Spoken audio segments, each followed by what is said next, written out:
This is One Sentence News, a daily podcast featuring 3 news stories with a sentence-long summary and 1 sentence of context apiece. I'm Colin Wright. This is a sponsored message. I've been using Anchor as my podcast host for a while now, and it's been a pleasure to use. Anchor offers benefits that most other hosts do not. It's free to use, but it also has a collection of tools that allow you to create a podcast completely within the Anchor website or smartphone app. They distribute your show to Apple Podcasts, Spotify, and all the other distribution channels without any additional effort on your part, and you can make money from your podcast without any minimum audience size. So you can use it as a more traditional podcast host like I do, but it's also got everything you need to start a podcast from scratch. If you're keen to give it a shot, download the free Anchor app or go to anchor.fm to get started.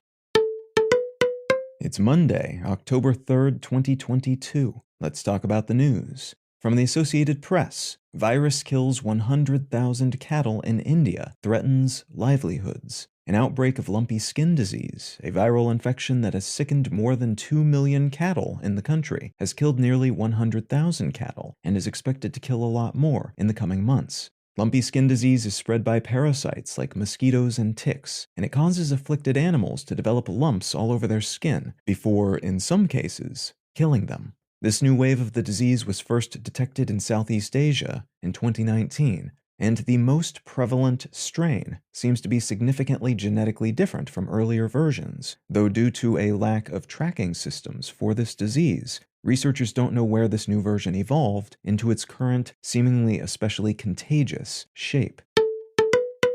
From the Wall Street Journal, Stampede at Indonesian soccer game leaves at least 125 dead. More than 125 people have been confirmed killed thus far, following a stampede of spectators at a football, or soccer, match in Indonesia. The stampede was reportedly sparked when police fired tear gas at angry fans who stormed the playing field after their team lost. The police fired tear gas onto the field to break up the rioting fans, and that caused everyone to run for the stadium exits all at once, resulting in as many as 174 deaths, according to one report, which is yet to be confirmed and which may have been an overcount, alongside many more injuries. And from Reuters, S&P cuts UK rating outlook after tax cut plan. Ratings agency Standard & Poor's has cut their official outlook on the UK's AA credit rating from stable to negative following the announcement of a new monetary plan for the country, and they said they'll likely do a more formal review of the UK's credit rating later this month.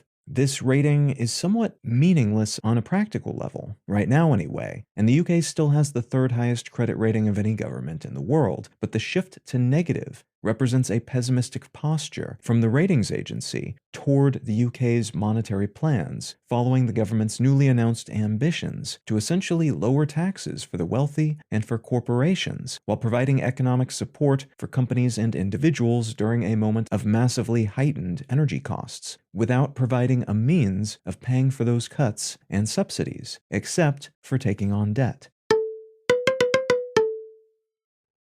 If you're finding some value in One Sentence News, consider leaving a quick review wherever you get your podcasts and/or sharing the show with a friend. You can find out more about this show or subscribe to the email version at onesentencenews.com. And you can support this and other related projects, like the Let's Know Things and Brain Lenses podcasts at understandery.com.